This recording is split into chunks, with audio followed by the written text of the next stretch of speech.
تھا یہ بچہ تیرا ہے۔ اللہ اکبر۔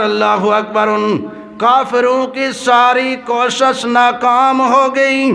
موسیٰ علیہ الصلوۃ والتسلیم کو غصہ آیا، ارشاد فرمایا کہ الہی العالمین، یہ جنہوں نے میرے اوپر الزام تراشی کیا، اللہ ان کو تباہ و برباد کر دے، اے اللہ ان کو تباہ و برباد کر دے۔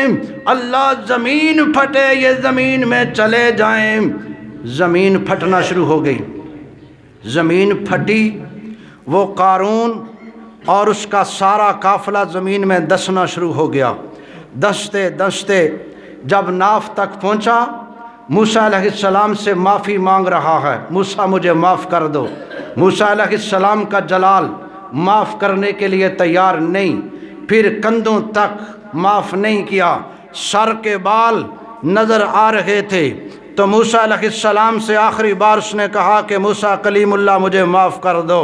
موسیٰ علیہ السلام نے ارشاد فرمایا کہ ظالم، تو نے میری دستار پہ حملہ کیا ہے، تو نے میری عزت پہ حملہ کیا ہے، تو نے میری نبوت کے اوپر ہاتھ اٹھایا ہے۔ میں اللہ کا نبی ہوں، اللہ کا پیغمبر ہوں، میں اللہ کا کلیم ہوں، براہ راست کوئی طور پہ جا کر اللہ سے کلام کرتا ہوں۔ ایسے کام کرنے کے لیے تو میں نہیں آیا، میں تو اللہ کی وحدانیت کو عام کرنے کے لیے آیا ہوں۔ تو نے ایسا حربہ میرے ساتھ استعمال کیا ہے، لہٰذا تیری معافی کا کوئی حل نہیں ہے، تو ایسے ہی زمین میں چلا جائے گا۔ موسیٰ علیہ السلام کی اس معافی پر اللہ نے آسمان سے فرشتے کو اتارا۔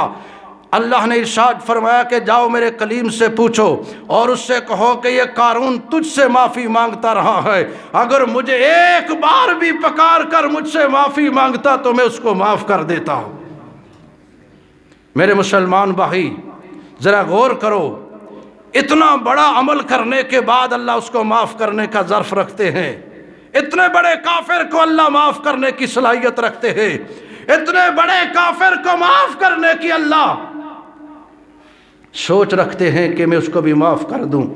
تو میرے مسلمان بھائیو، آج اگر ہم صدقے دل سے اللہ کے حضور معافی مانگیں، اے اللہ تو ہمیں معاف کر دے، اے اللہ تو ہماری غلطیاں معاف کر دے، تو ہماری خطائیں معاف کر دے، تو ہماری کمی پیشیاں معاف کر دے۔